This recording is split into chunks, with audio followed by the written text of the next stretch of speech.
Hello, my lovelies, and welcome to our Friday Fireside Chat with me, your host, Eileen Curry-Walsh. Today, we're going to talk about passing on the family business. Many of you have a business. It might be construction, could be real estate, income properties, flower shop, a farm. Many of you have those in your assets, and I am going to encourage you to give some thought to how that business will be passed on as you think about passing on your other assets. Some of you are lucky enough to have had a family member work in the business from they were a child, show a great interest, develop your expertise, and are in a position to keep the business running after you are no longer able to, or you are no longer here. But while that is a win for you and for that child, it has pitfalls, potential dangers to your family harmony if you don't consider what is going to happen, if you don't come up with a plan.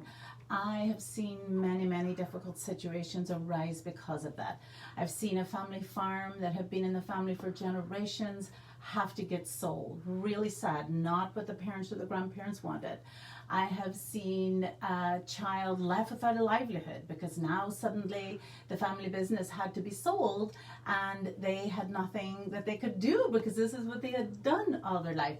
I've seen all the family money end up in lawsuits, and more often than anything, the kids not speaking to each other.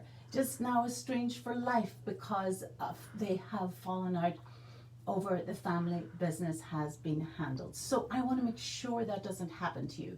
So what can you do? Come up with a plan. As I said last week, have the conversation even if it's difficult. Spouses, you talk to each other, figure out what you want.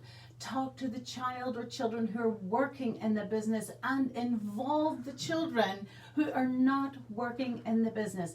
Talk about what everyone would want. There are solutions. Do you have enough other assets that this family business can be gifted to the child who is working in it? That's a solution. Let's get that into the paperwork. If the business pays for the family's income, pays for that child's income, but there are not enough other assets to pay off the other children, then is there going to be a sale in order for everyone to get an equal gift? And if so, we need to give the child who is working in the business time to relocate and rearrange their life, as well as wind down and sell the business. These things take time.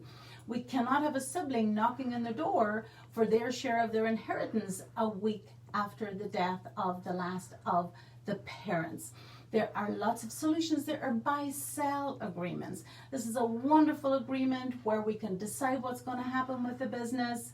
There can be a succession if there's a disability upon death. We can even supplement that buy-sell agreement with an insurance policy that will provide the money to pay off the other siblings and keep the family business intact and keep the livelihood of the child working in the business intact also going forward. We need to have the conversations and we need to get it into the plan. What we typically do is all of these solutions will go into your trust, your living trust, maybe your separate trust, but we will get the solution into the trust. And then if we ever need to change it, we can change the trust. How do we get that reflected in the business? If you have an LLC, then we will assign your interest in the LLC to the trust. Keep it out of probate, keep it all private, and the solution will be right there in the trust. If you have a corporation, do you have a big fancy corporate book? Do you have nice, lovely issued share certificates? If so, we will have a corporate resolution and we will reissue those shares in the name of your trust. All of this can be taken care of with a really good business succession plan contained within your estate plan, and I can guarantee you then family harmony. Even if someone's nose is going to be put a little out of joint, even if there's going to be slight grievances, much better they be had while you're here, while they can be talked about, while the other siblings can be let know what's going to happen. They can get a voice in the solution.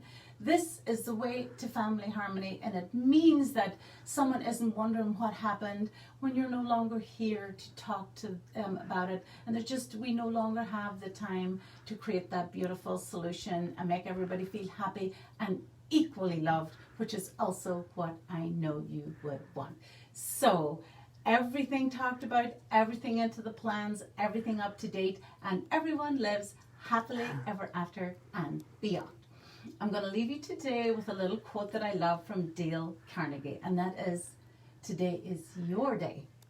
Make the most of today. Let the winds of enthusiasm blow through you. Thank you for watching, and I will see you next time on my little fireside chat. Until then, goodbye.